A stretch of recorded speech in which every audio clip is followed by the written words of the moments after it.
Psalms 106, 34 through 39.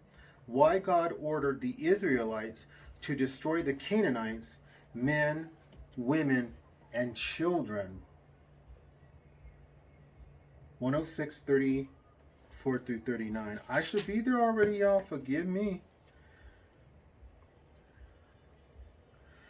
They did not destroy the peoples as the Lord commanded them. They never did destroy them, by the way. But they mixed with the nations and learned to do as they did.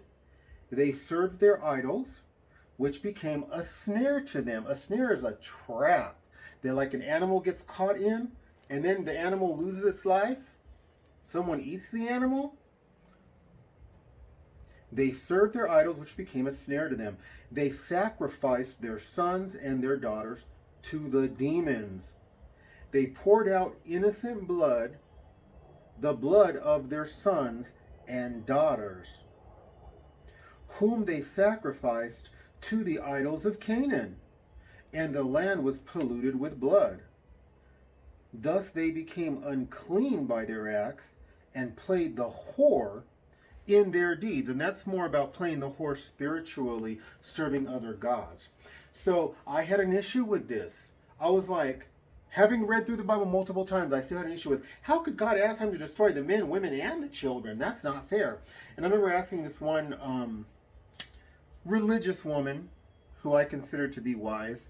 She was also spiritual. I will give her props.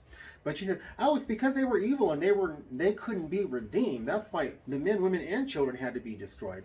That's not what God's word says. God's word says their whole society, men, women, and children, would be destroyed, because if you don't and you live among them, you, the Israelite, you will take up their ways, take up their gods. You will wind up doing their practices, and you will wind up sacrificing your own children to these false gods that are really demons. So we need to read God's word. We need to understand why God says what he says, and not make up stuff to try to make God look good, because we know that God was right. They didn't destroy them, men, women, and children, and they did what God said they were going to do. They took up their practices, and they wound up sacrificing their own children to false gods that were really demons. Okay. Just like the Canaanites, who they would not destroy, just like they did. They took up their practices. That's why God asked them to destroy the Canaanites, told them to destroy the Canaanites, men, women, and children. Help my humble channel to grow. Like, subscribe, share, comment, any combination thereof. Thanks. God bless.